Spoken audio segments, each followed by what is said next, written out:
Hi friends नमस्कार सांग माने नुआ वीडियो रे आपण मानकु स्वागत जणुछि सांग माने आज लंच रे तयारी करिया पे मु जाउछि छचिंद्रा बरा सांग माने एइटा होछि छचिंद्रा देखंतु बिना प्याज रसुन रे बरा करिके आपण मानकु देखेबे हम सुंदरगढ़ पटे कहंती सांग माने ताकू फुरला बोली ता ना होछि फुरला सेही छचिंद्रा को सांग माने देखंतु भलो भाबरे चोपा छडी की धोई की मु गोल गोल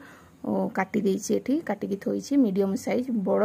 माने मोटा मोटा नुह कि पतला नुह मीडियम साइज कटा हेकी थोइछि आ बरा करिया पई म कोन कोन सामग्री नैछि एठी देखंतु आपण मानकु देखौछि अरुआ चाउल गोटे पा नैछि आउ एठी बड़ खंडे अदा नैछि गोटे चामच जीरा नैछि तीनटा सुखला लंका नैछि आपण माने जदी प्याज रसुन खाउथिबे ताहेले एथरे रसुन पके की बाटिबे सांग माने अरुआ चाउल को बहुत बढ़िया टेस्ट लागिवो एठी देखंतु छचिंद्रा को सिजेबा पई मु पानी गरम करथिली छचिंद्रा को पकई देबा हाफ चमच हळदी गुंड हाफ चमच लूण पकई की ताको 10 मिनिट सिजेई देबा सांग माने ये बेसी समय सिजेई पड़िबनी कारण ये जन्ही टाइप रो संग संग सिजी जेबो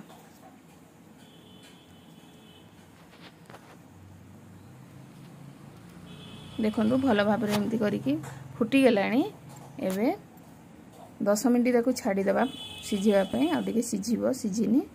तापर सिझी गले सांग माने ताको छाणी की गोटे जगह रे रखि देबा एडी देखंतु सिझी गला सांग माने मु छाणी की गोटे जगह रे रखि देली भलो भाबरे सिझी जाईछि एडी देखि पारुथबे पूरा सिझी जाईछि एबे कोन करबा ना हमें जो अरुआ चाउल आ जीरा लंका बाटी थिली ताको एडी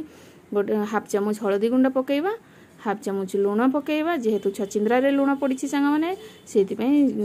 देखिकी स्वाद अनुसार लूण पकेइबे आ हाफ चमच लंका गुंड पकेइबा आ आपण माने जदी प्याज रसुन खाउथिबे ताले जे कोनोसी मसला भी पकेइ पारिबे मु प्याज रसुन रे करूनी बिना प्याज रसुन रे करूछि बोली मु करी पाउडर हाफ चमच पकेइछि ताको देइकी भलो भाबरे ताको मिक्स कर दबा सांग माने मिक्स करी सारला परे आमे 2 चमच बेसन पकेइबा बेसन पकेइ देले ताको मुस मुस टा टिके बेसी भलो हुए आउ सॉफ्ट हुए सांग माने भल लागे एडी देखंतु बेसन को आ चाउल को भलो भाबरे मिक्स कर देली एबे आगो को कोन करबा आपण मानन को देखौछि एडी देखंतु तावा बसेइली तावा रे मु 2 चमच 3 चमच सोरिष तेल पकेइबे कि रिफाइन तेल पकेइ जे कोनोसी तेल नै पारिबे मु रिफाइन तेल रे करूछि सांग माने आपण माने चाहिले सोरिष तेल रे भी करि पारिबे छचिंद्रा को एमती चाउल रे पकेइ की ताकू गोल गोल तावा रे देकी भाजिबे ताको छाणीले भी भलो होए सांग माने छाणीले अधिक तेल ये हेबो मु सेति में तावा रे एमती छोट छोट करी की पकेइ देले एडी देखि पारुथिबे आ एई बरा सांग माने भात रे खाइबे कि पखाळ रे खाइबे कि खाली भी सेमती बसी खाइबे बहुत बढ़िया टेस्ट लागे आपण प्याज रसुन खाउथिले निश्चिंत रसुन पकेइ की करंतो बहुत बढ़िया टेस्ट लागिवो एडी हेई गेला हमर छचिंद्रा बरा सांग माने जदी दरकार पड़िबो तेल आ टिके टिके ऊपर एमती बुले बुले की देबे पकेइ की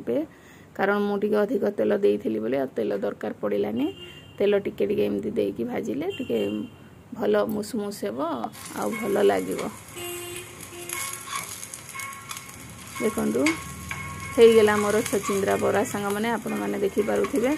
आउ ए वीडियोटा जदी आपण मानको भल लागिले निश्चय थरे करंतु घर लोकन को खुआंतु निजे खांतु सांग माने बहुत बढ़िया टेस्ट लागिवो ताकू सोरिष देकी भी भाजंती राई भी करंती बरा भी करंती जे जहा करि पारला मते ही बरा ही भल लागे मु बरा ही करे सांग माने हेई गेला हमर छचिंद्रा बरा सांग माने देखि पारुथिबे आशा करछि ए छोटो वीडियोटा आपण माननको भल लागिले लाइक करिवे कमेंट करिवे रहिली पुणी देखा हेबो नुआ वीडियो रे जय जगन्नाथ।